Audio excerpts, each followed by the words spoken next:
क्या हो अगर मैं तुमसे कहूं कि भूत बंगला के ट्रेलर में जो भूत दिखाया जा रहा है वो असली है ही नहीं, बल्कि ये तो तुम्हारा ध्यान भटकाने की एक चाल है। भला देश से बच निकलना नामुमकिन है।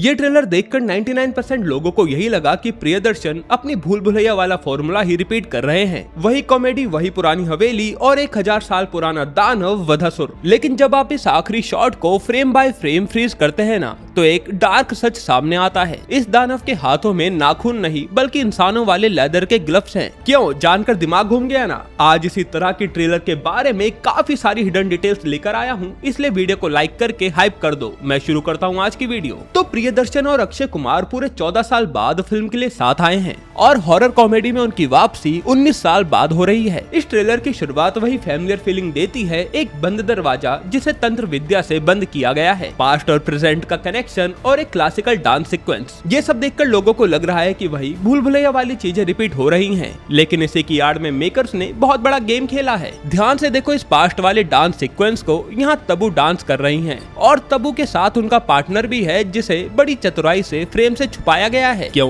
क्योंकि अगर तुम्हें भूल भुलैया याद हो तो उसका सबसे बड़ा प्लॉट डिवाइस यानी मंजुलिका का पार्टनर शशिधर पूरी कहानी की चाबी था। यहाँ भी तब्बू का ये पार्टनर इस पूरी स्टोरी का कोर होगा। और एक फैक्ट नोटिस करना कि तब्बू के आसपास की जगह और उनका मेकअप पूरी तरह से नेचर इंस्पायर्ड है। उनके कपड़ों को ध्यान से देखो जिन पर पत्तों का डिजाइन है। इसका कनेक्शन इस हवेली के पीछे वाले उस डार्क जंगल से होगा जिसे पिशाचवन कहा जाता है, क्योंकि उस फॉरेस्ट की झलक कई बार हमें ट्रेलर में दिखाई गई है। फिर हम ट्रेलर के उस हिस्से में चलते हैं जो सच में डरावना है। इस शॉट में हम देखते हैं कि आग का एक घेरा जिसके अंदर कई सारी दुल्हनें अपनी शादी के जोड़े में बैठी हैं, लेकिन ये जिंदा नहीं है। इनकी पीठ को चीरते हुए तलवारें आर पार निकल चुकी हैं। ये क्लियर कट एक ह्यूमन सैक्रिफाइस यानी बलि का रिचुअल है। वहीं इन लाशों के ठीक ऊपर सीढ़ियों पर एक तांत्रिक खड़ा है जिसने इन सबकी बलि दी होगी। और अगर हम वधूसुर शब्द को डिकोड करें तो वधु का मतलब होता है दुल्हन और सुर का मतलब होता है दानव, यानी वो दानव जो दुल्हन को मारता है। मेरा मानना है कि ये वधूसुर शुरुआत से ही आजाद नहीं था।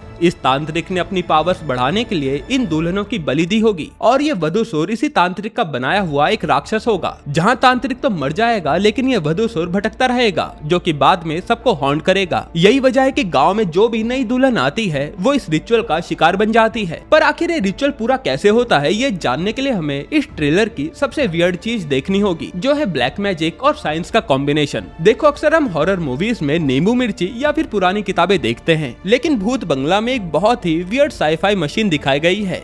इस यंत्र के गियर्स घूम रहे हैं और इस पर देवनागरी में कुछ लिखा है जिसका डायरेक्ट कनेक्शन इस हवेली में रहने वाली फैमिली से होगा। एक चीज मैंने और नोटिस की कि तब्बू का कैरेक्टर बहुत ही मिस्टीरियस तरीके से दिखाया गया है, जैसे भूल भुलैया में विद्या बालन का था। और डायरेक्टर प्रियदर्शन ने एक इंटरव्यू में खुद कहा था कि वधूसुर की एक प्रॉपर ओरिजिन स्टोरी होगी। ये सब जानकर लगता है कि तब्बू वधूसुर की ओरिजिन स्टोरी का मेन हिस्सा होगी, या फिर ऐसा भी हो सकता है कि तब्बू वधूसुर का पहला शिकार होगी, जिसके बाद ये मौत का सिलसिला शुरू होगा। तुम्हें क्या लगता है कमेंट में जरूर बताना। खैर, वहीं असरानी साहब का एक सीक्वल है जहां वो अक्षय कुमार को वार्न करते हैं, इसलिए जंगल को पिशाच वन कहते हैं, कि हवेली के पीछे वाले जंगल को पिशाच वन कहते हैं, जहां भूत आते हैं और लोगों को उठा ले जाते हैं। अब ये सीन तो कॉमेडी पंच लाइन के जरिए दिखाया है, लेकिन इस पूरी हॉरर मूवी की रूट इसी जंगल से होगी। ट्रेलर के टाइटल शॉट में एक पेड़ लगातार दिखाया गया है। अगर आप स्क्रीन ब्राइट करें तो उस पेड़ की ट्रंक पर एक अजीब सा चेहरा बना हुआ है जो आपको ही घूर रहा है। फिर एक शॉट आता है जहाँ अक्षय और वामिका गाने के सीक्वेंस में उस जंगल में जाते हैं। अक्षय जब मजाक में उस खोखले पेड़ को खोलते हैं तो अचानक वहाँ से सैकड़ों चमगादड़ उन पर अटैक कर देते हैं। अब तुम इन सब का कनेक्शन देखो, तब्बू का नेचर वाला एस्थेटिक ड्रेस, वधूसुर, वन पिशाच और पेड़ों से निकलते हुए चमगादड़, इन सब से प्रूव होता है कि वधूसुर उस हवेली में नहीं रहता, बल्कि वो इस जंगल के पेड़ों में रहता है। और ये पेड़ जो बार बार ट्रेलर में दिखाया है, ये जरूर वधूसुर की गुफा का सीक्रेट डोर होगा। अब इन सारे पॉइंट्स को देखकर तुम्हें कहानी का मेन प्लॉट तो समझ आ गया होगा कि इस हवेली में एक तांत्रिक ने कोई रिचुअल करते हुए दुल्हनों की बलि दी होगी, जिससे वधूसुर पर श्राप लगा होगा।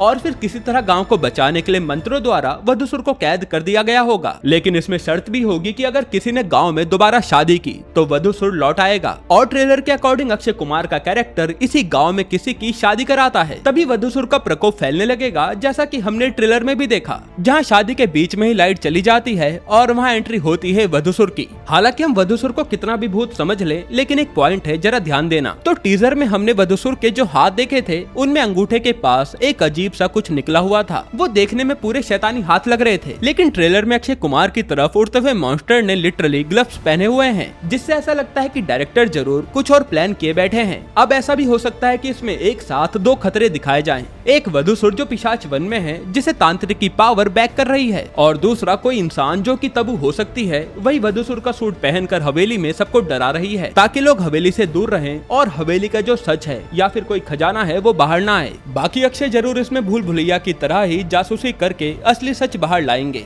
वो ट्रेलर देखकर साफ समझ आ रहा है। अब देखना ये होगा कि क्या सच में वधूसुर कोई दानव होगा या फिर सिर्फ एक झूठी कहानी। यार सच में प्रियदर्शन ने हमारे दिमाग से काफी बेहतरीन तरीके से खेला है। कॉमेडी की आड़ में हॉरर और फैंटेसी को काफी अच्छे से ब्लेंड किया है। ये भूत बंगला सिर्फ कॉमेडी नहीं बल्कि दिमाग घुमाने वाली फिल्म होने वाली है। साथ ही अक्षय हमें वही पुराने अवतार में नजर आएंगे जिसका हम सबको काफी समय से इंतजार था, क्योंकि हम सभी कार्तिक आर्यन की भूल भुलैया 2 और 3 जैसी फिल्में देखकर पक गए थे और हम चाहते थे कि ओजी क्रिएटर को वापस आना चाहिए। अब बाकी सारे लोगों को पता चलेगा कि आखिर हॉरर कॉमेडी मूवी बनाते कैसे हैं। बाकी आप कमेंट में जरूर बताना आपको ये ट्रेलर कैसा लगा। मैं मिलता हूँ आपसे अगली वीडियो में।